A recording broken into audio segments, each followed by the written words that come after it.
dan kita harus bergembira adalah hari kelahiran Rasulullah sallallahu alaihi wasallam. Semua akhlak, semua makhluk ciptaan Allah, antariksa, benda-benda padat, manusia, makhluk-makhluk Allah yang mulia yang lainnya, dari kalangan malaikat, dari kalangan jin, dan semua makhluk ciptaan Allah, semuanya menyambut gembira kelahiran Rasulullah sallallahu alaihi wasallam. Bahkan detik-detik kelahiran beliau luar biasa. Mulai awal bulan, Nabi Adam alaihissalam mendatangi ibunda Aminah dan memberikan kabar gembira, inni ubashiruk innaki qad hamalti bi sayyidil alamin. Wahai Aminah bintu Wahbin, aku memberikan kabar gembira bahwa engkau sedang hamil penghulu dari seluruh alam. Wa idza wada'ti sammihi Muhammadan, ketika nanti sudah lahir berilah nama Muhammad, yaitu orang yang dipuji di dunia dan di akhirat. Kemudian bulan yang kedua, maka didatangi Nabi Syekh alaihissalam memberikan kabar gembira. Kemudian di bulan yang ketiga, Nabi Idris alaihissalam mendatangi ibunda Aminah memberikan kabar gembira. Kemudian bulan yang keempat, maka datanglah Nabi Nuh untuk memberikan kabar gembira pula. Bulan yang kelima, datanglah Nabi Hud untuk memberikan kabar gembira pula.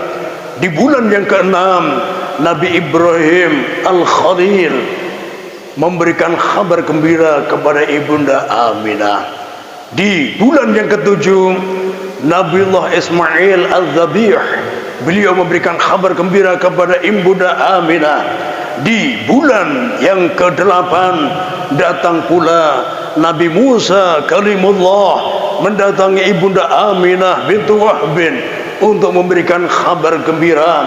Dan yang terakhir, di bulan yang ke-9 datang pula Nabi Isa ibnu Maryam memberikan kabar gembira, inni ubashiruki innaki qad hamalti bi sayyidi au bi rasulin mukarram wa nabiyyin mu'azzam. Engkau mengandung seorang bayi yang nanti akan menjadi utusan yang dimuliakan dan nabi yang diagungkan, yaitu Rasulullah sallallahu alaihi wasallam. Detik-detik kelahiran beliau, muncullah dari tiang pertama sosok wanita yang sangat cantik jelita. Ketika ibunda Aminah bertanya, man ant, siapakah anda? Maka beliau pun menjawab, ana Hawa Ummul Bashar, aku adalah ibunda Hawa, ibunda kita, istri dari Nabi Adam alaihissalam, ibunya seluruh manusia. Maka bergembiralah ibunda Aminah, karena di detik-detik kelahiran beliau ternyata didampingi seorang wanita yang mulia, yang sangat cantik jelita. Kemudian keluar dari tiang yang kedua, wanita yang sangat cantik jelita pula. Ketika ditanyakan, man ant, siapakah anda? Maka beliau pun menjawab, ana Sarah zaujatu Ibrahim Al-Khalil, aku adalah Sayyidatina Sarah, istri dari Nabi Ibrahim alaihissalam, sangat cantik jelita. Kemudian keluar dari tiang yang ketiga, ditanyakan oleh Bunda Aminah, man ant, siapakah anda yang sangat cantik jelita? Maka beliau pun menjawab, ana Asiyah bintu Imran, Sayyidah Asiyah, yang menjadi istri Fir'aun saat itu. Statusnya saja istri, akan tetapi setiap kali Raja Fir'aun mendekati selalu ada halangan. pasti ada halangan. Walhasil Ibunda Asiyah tidak pernah tersentuh oleh Fir'aun. Ini murni penjagaan dari Allah Subhanahu wa Ta'ala, karena Ibunda Asiyah nanti diperuntukkan manusia yang mulia, yaitu Rasulullah SAW di surga nanti. Keluar dari tiang yang keempat, wanita yang sangat cantik jelita. Man ant, siapakah anda yang sangat cantik jelita? Ana Maryam, Ibunda Maryam binti Imran. Beliau adalah ibunda dari Nabi Isa alaihissalam.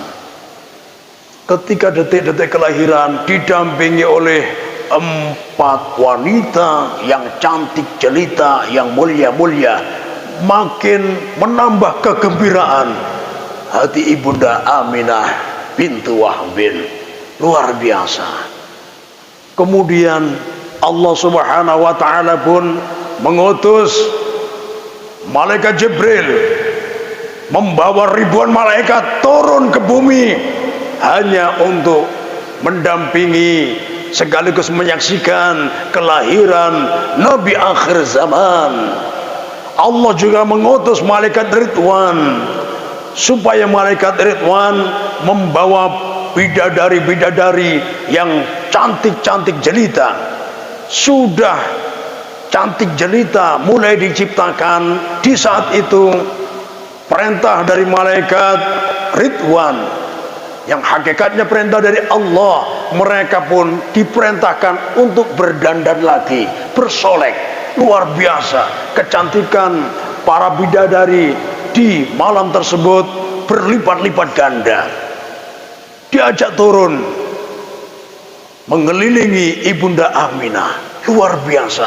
Yang mendekati Ibunda Aminah 4 wanita yang cantik jelita, yang mulia-mulia. Ibunda Hawa, Ibunda Sarah, Ibunda Asiyah, Ibunda Maryam. Kemudian dipenuhi dengan bidadari-bidadari yang cantik jelita. Maka tidak ada kesedihan sedikit pun di hati Ibunda Aminah. Yang ada hanya kegembiraan yang memenuhi hati beliau dan memenuhi ruangan. Bahkan malaikat pun memenuhi kota Mekah, bahkan sampai memenuhi ke langit. Luar biasa demi menyambut kelahiran Rasulullah SAW. Dan ketika Rasulullah lahir, Ibunda Aminah tidak merasakan sakit sama sekali. Beliau hanya bisa memandang bahwa ada cahaya yang keluar dari perut beliau, dan dengan cahaya tersebut Ibunda Aminah sampai mampu melihat a'naqal ibil, leher-leher onta di negeri tetangga, bukan di Mekah tapi di negeri Syam. Ibaratkan kita di Indonesia ada onta di negeri tetangga, di Malaysia atau Singapura, kelihatan dari sini saking cerahnya cahaya tersebut. Dan cahaya tersebut luar biasa, memancar ke langit sampai-sampai semua pendeta dari penganut kitab Injil dari kalangan Nasrani dan pengikut kitab Taurat dari kalangan Yahudi, semuanya mencocokkan dengan kitabnya masing-masing, dan mereka pun mengambil kesimpulan bahwa cahaya ini adalah cahaya Nabi akhir zaman. Maka mereka pun sadar bahwa di malam tersebut telah lahir Nabi akhir zaman yang menjadi juru penyelamat. Maka di malam itu pula semua simbol-simbol kekuatan selain Allah semuanya tumbang, semuanya sirna. 14 balkon di kerajaan Persia yang sangat kokoh, apabila ada musuh dipantau dari balkon ini, bahkan musuh diserang dari balkon ini, mereka tidak akan mampu memasuki kerajaan Persia tersebut. Tapi di malam tersebut 14 balkon roboh, hancur tanpa sebab. Ini kekuatan negeri Persia gugur, hancur tanpa sebab. Kemudian berhala-berhala yang disembah oleh orang-orang penyembah berhala tiba-tiba roboh, jatuh tersungkur. Ini semuanya membuat penyembah berhala heran, apa penyebabnya? Bahkan ada api yang disembah oleh agama Majusi, yaitu agama yang menyembah api. Api tersebut tidak pernah padam selama ribuan tahun. Di malam itu padam tanpa sebab. Ternyata sebabnya cuma satu. Di malam tersebut lahirlah cahaya kebenaran. Semua simbol-simbol kebatilan, semua simbol-simbol kekuatan selain Allah di malam itu pula dihancurkan, dibinasakan. Hanya dengan kelahiran Rasulullah Sallallahu Alaihi Wasallam.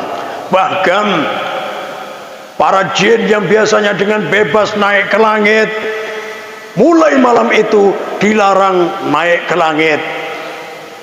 Walaqad zayyana as-samaa'a ad-dunya bimasabih wa ja'alnaha rujuman lisyayatin.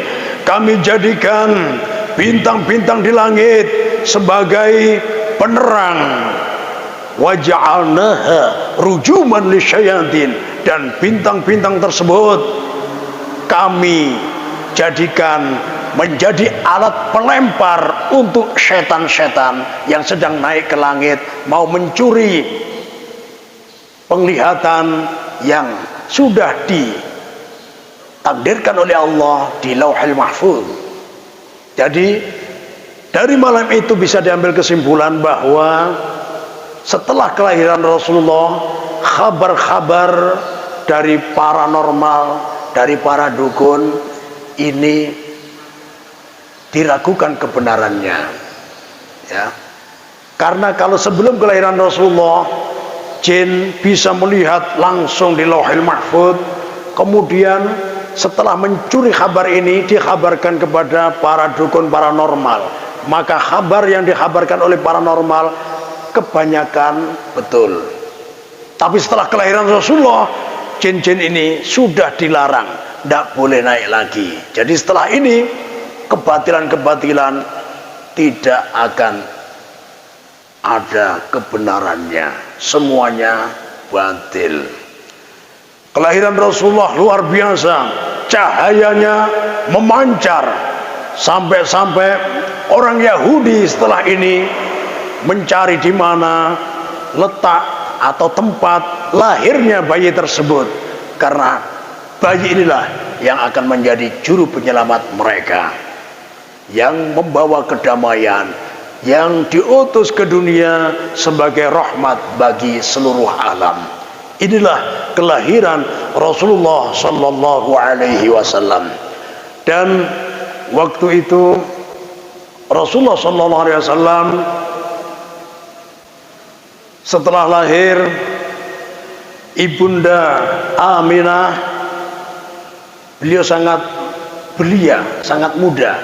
Karena ketika beliau menikah dengan Sayyid Abdullah bin Abdul Muttalib, Sayyid Abdullah bin Abdul Muttalib umur beliau 25 tahun. Kemudian Ibunda Aminah bintu Wahbin ini umurnya 18 tahun.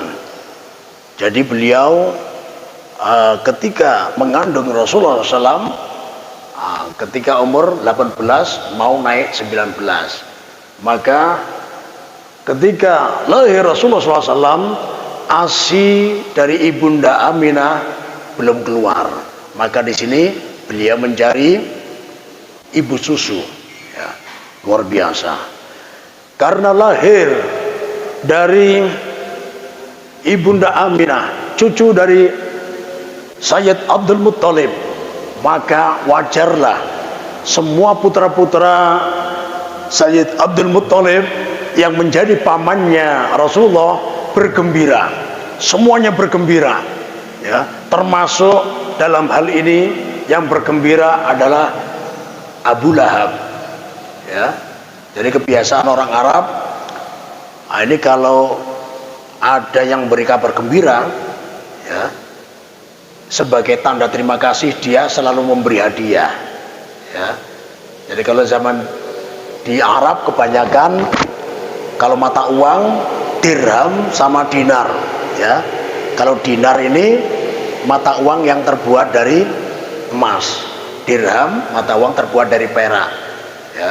Jadi kalau ada yang beri kabar gembira, kalau kabarnya sedang-sedang saja dikasih dirham, ya, mata uang dari perak. Kalau kabarnya menggembirakan dikasih yang dari emas, ya.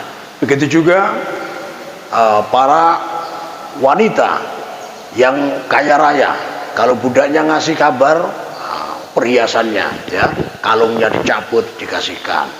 Begitu juga kabar gembira yang diberikan kepada Abu Lahab bahwa keponakan Anda lahir, putra dari saudara Anda Sayyid Abdullah, ya, sekarang lahir. Belum tahu yang lahir itu laki-laki atau perempuan, yang penting anak keponakannya lahir. Sebagai paman langsung bergembira. Kebetulan yang memberi kabar adalah seorang budak, Thuwaibah.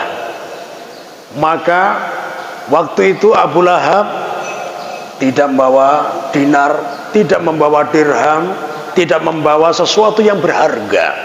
Tapi kebetulan budak ini adalah hak miliknya, maka dia langsung mengambil kesimpulan hadiahnya adalah kemerdekaan bagi sang budak yang memberi kabar gembira.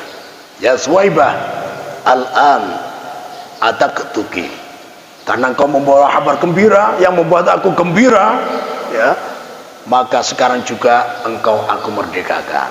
Nah, dimerdekakanlah Thuwaibah. Kemudian Thuwaibah ini, ya, melihat atau ikut menjenguk Ibunda Aminah, terutama tujuan beliau melihat bayi yang dilahirkan. Melihat Ibunda Aminah tidak mampu menyusui karena tidak mengeluarkan ASI, maka Thuwaibah menawarkan jasanya untuk menyusui Rasulullah SAW. Diizinkanlah, dan luar biasa. Ini dalam kitab Bukhari termaktub, ya. Cerita ini bukan sekedar khayalan, ini kejadian. Dan yang mencantumkan ini bukan orang sembarang, Imam Bukhari, bukan imam sembarangan, ya. Jadi beliau mencantumkan kisah ini dalam kitab, ya, bahwa Abu Lahab dimasukkan di neraka yang menyala-nyala. Akan tetapi setiap hari Senin dia mendapatkan dispensasi, mendapatkan keringanan, tidak disiksa, ya. Ketika Abu Lahab heran, kenapa hari ini aku tidak disiksa, bertanya kepada Allah, limadha ya Rabb? Jawabannya adalah karena ketika hari Senin kelahiran kekasihku yaitu Rasulullah SAW, engkau bergembira, ya. Dan dengan kegembiraanmu engkau memerdekakan budakmu yang bernama Thuwaibah, maka setiap hari Senin engkau aku merdekakan. Dan sebagian riwayat menerangkan Abu Lahab tidak hanya bebas dari siksa di hari Senin, istirahat dari penyiksaan di hari Senin, tapi dia juga diberi anugerah bisa minum air susu dari dua jarinya, ibu jari dan jari telunjuk. Jadi begini, keluar air susu. Bertanya, apa alasannya? Nah, kebetulan budak yang engkau bebaskan menjadi salah satu dari ibu susunya Rasulullah SAW. Tentunya sangat membantu Rasulullah saat itu karena Ibunda Aminah binti Wahb masih belum mengeluarkan ASI. Luar biasa. Jadi di sini bisa menjadi bahan renungan kita bersama Abu Lahab bisa dibilang seburuk-buruk manusia. Kenapa? Karena dia masih hidup, di masa hidupnya selalu menentang Islam, dan di masa hidupnya sudah turun ayat yang memberikan keterangan bahwa Abu Lahab akan masuk neraka yang apinya menyala-nyala, surah Al-Lahab, ya. Dan ketika Abu Lahab meninggalkan dunia yang fana ini, ternyata belum beriman, dan ini menjadi salah satu mukjizat kebenaran Al-Quran. Jadi beliau bisa luar biasa. Jadi orang yang dipenuhi keingkaran, ya, terlalu banyak dosa, tapi dia bergembira dengan kelahiran Rasulullah, yang mana dia belum tahu kalau itu utusan Allah nantinya. Yang penting dia gembira karena itu adalah keponakannya, maka diganjar oleh Allah dengan balasan yang luar biasa. Bagaimana dengan kita yang insya Allah sudah dipenuhi keimanan di dada kita, dan kita rajin bersolawat karena mencintai Rasulullah, memperingati maulid karena kecintaan kita kepada Rasulullah, maka balasan untuk kita nanti insya Allah jauh lebih istimewa, ya. Mudah-mudahan kita nanti diberi balasan yang istimewa, dan kita memohon bersama siapa saja yang hadir di sini, yang menyaksikan acara ini baik di dunia maya maupun dunia nyata, mudah-mudahan nanti dikumpulkan dengan para sahabat-sahabat yang mulia di surga yang paling tinggi, surga Al-Firdaus. Setiap saat mampu memandang wajah manusia yang paling sempurna, yang paling mulia, yang bercahaya, wajahnya begitu indah, yaitu wajah Rasulullah Shallallahu Alaihi Wasallam. Disinilah kita perlu memikir mulai sekarang.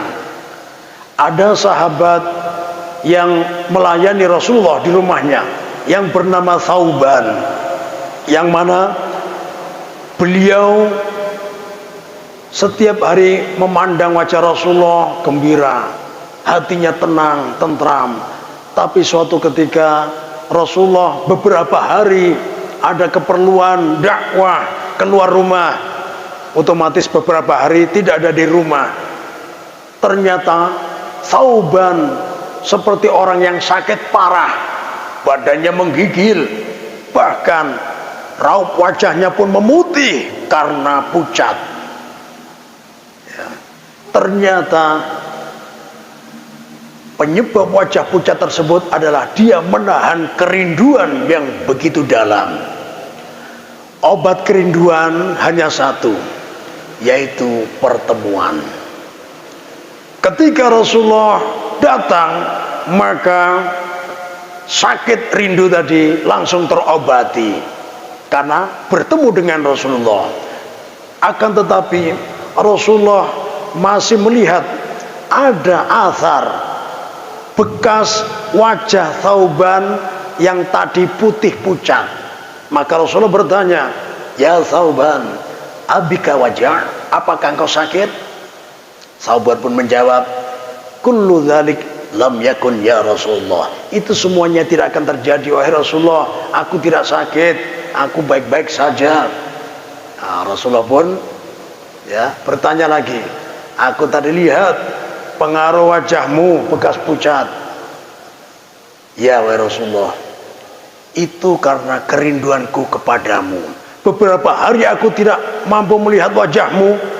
Tiba-tiba wajahku langsung pucat seperti orang yang sakit parah. Setelah engkau datang, maka wajahku kembali normal. Alhamdulillah." Dan di saat ini aku berpikir masa depan. Nanti aku di dunia cuma beberapa hari tidak melihat wajahmu, sudah sakit seperti ini. Bagaimana nanti apabila di akhirat? Tentunya Anda, wahai Rasulullah, pasti berada di surga yang tinggi bersama para nabi, para orang-orang yang mulia. Kalau seumpamanya saya dimasukkan surga oleh Allah, pastinya derajatnya rendah. Apa gunanya masuk surga kalau tidak mampu melihat wajahmu wahai Rasulullah?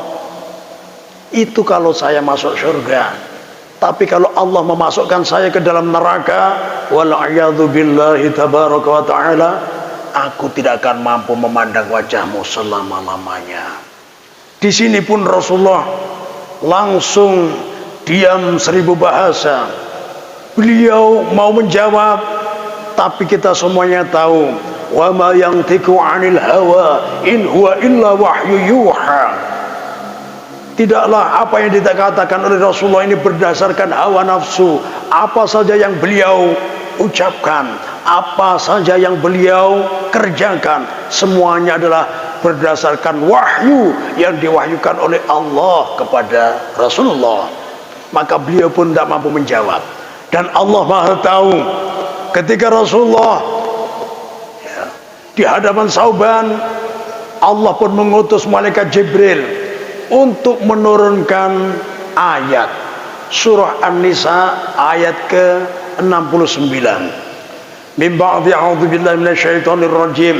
Wa may yuti'illaha war rasula faulaika ma'al ladzina an'ama Allahu 'alaihim minan nabiyyin wasiddiqin wasyuhada wassalihin wa hasuna ulaika rafiqa. Barang siapa yang taat patuh pada Allah dan Rasulnya, maka dia nanti akan dikumpulkan bersama orang-orang yang mendapatkan nikmat.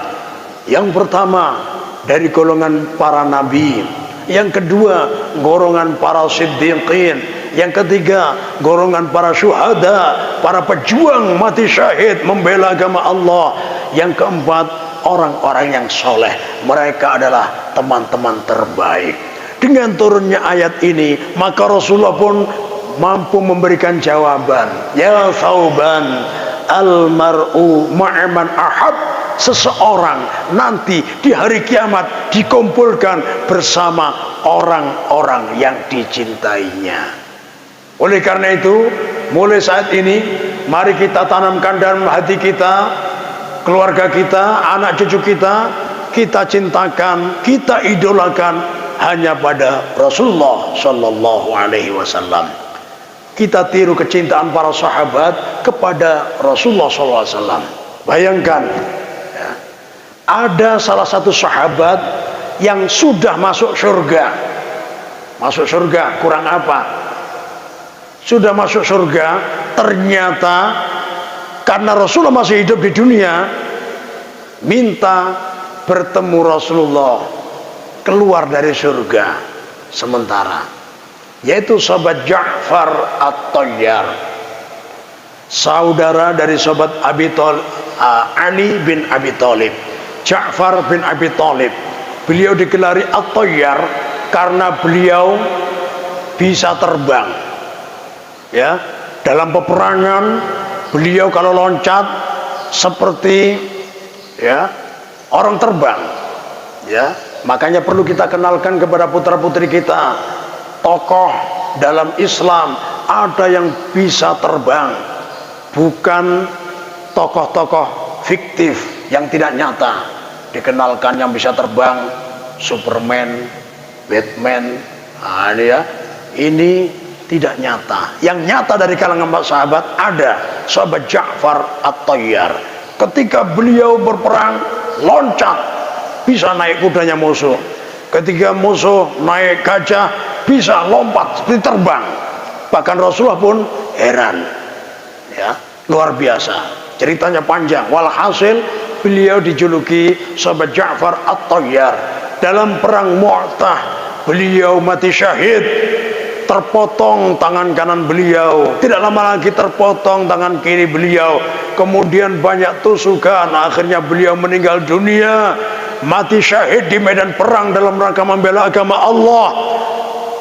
Dan ketika beliau dimakamkan, maka rohnya pun langsung dimasukkan Allah ke dalam surga. karena dua tangannya terpotong, maka oleh Allah digantikan dengan dua sayap malaikat. Dengan dua sayap malaikat tersebut, sahabat Ja'far At-Tayyar keliling surga dengan bebas. Ada buah-buahan surga dia ngambil, dia nikmati. Ada buah-buahan yang lain dia ngambil, dia nikmati. Semua kenikmatan surga dia bisa menikmatinya. Tapi di saat itu dia merasa ada yang kurang, dan dia sadar ternyata dengan berbagai macam kenikmatan, apa artinya kalau tidak ada orang yang dicintainya, yaitu Rasulullah Sallallahu Alaihi Wasallam. Akhirnya sahabat Ja'far At-Tayyar minta izin kepada Allah untuk menemui kekasihnya, yaitu Rasulullah Sallallahu Alaihi Wasallam, dan Allah mengizinkannya. Akhirnya sahabat Ja'far At-Tayyar terbang dari surga menuju ke dunia, menuju ke Madinah, sampai di samping Rasulullah. Dan yang mampu melihat, yang diberi kemampuan untuk melihat hanya Rasulullah.